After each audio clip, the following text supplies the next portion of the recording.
Filarial fever episodes സാധാരണ കണ്ടുവരുന്ന ലക്ഷണങ്ങൾ എന്ന് പറയുന്നത് വിറയലും പനിയും ഉണ്ടാവും പേഷ്യൻസിന്. അതുപോലെ കഴല വീക്കം ഉണ്ടാവും. ചില പേഷ്യൻസിന് ഭയങ്കര വീക്ക്നെസ് ഉണ്ടാവും. കാലിൽ നല്ല വേദന ഉണ്ടാവും. കാലിൽ നല്ല ചുവപ്പ് കളർ ഉണ്ടാവും. ഇതൊക്കെയാണ് സാധാരണ കണ്ടുവരുന്ന ലക്ഷണങ്ങൾ.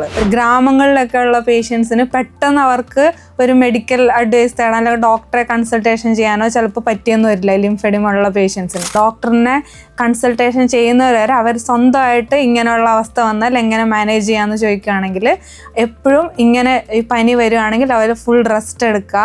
കാലുകൾ എപ്പോഴും കുറച്ച് പൊക്കി വെക്കുക. കാലിൻ്റെ അടിയിൽ തലയണ എന്തെങ്കിലും വെച്ചിട്ട് കാല് പൊക്കി വെക്കുക.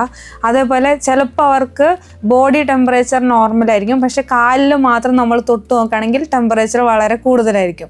അപ്പോൾ ഈ കാലിൻ്റെ ഈ ടെമ്പറേച്ചർ കുറയാൻ വേണ്ടി നമ്മൾ കോൾഡ് കംപ്രഷൻ എന്ന് പറഞ്ഞൊരു ട്രീറ്റ്മെൻറ്റ് പറയാറുണ്ട്.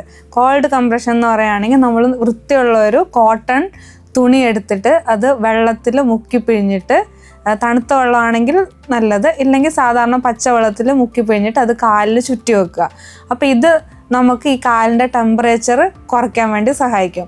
അതേപോലെ തന്നെ ഒരു ആൻറ്റിബയോട്ടിക് കോഴ്സ് എടുക്കാം. ഡോക്ടറിനെ കൺസൾട്ട് ചെയ്തിട്ട് തന്നെ ഒരു ആൻറ്റിബയോട്ടിക് കോഴ്സ് സ്റ്റാർട്ട് ചെയ്യാം. സാധാരണ എല്ലാ പേഷ്യൻസും ചെയ്യുന്നത് ഈ പനി വരുമ്പോൾ പാരസെറ്റമോൾ ടാബ്ലറ്റ്സ് മാത്രമേ കഴിക്കുകയുള്ളൂ.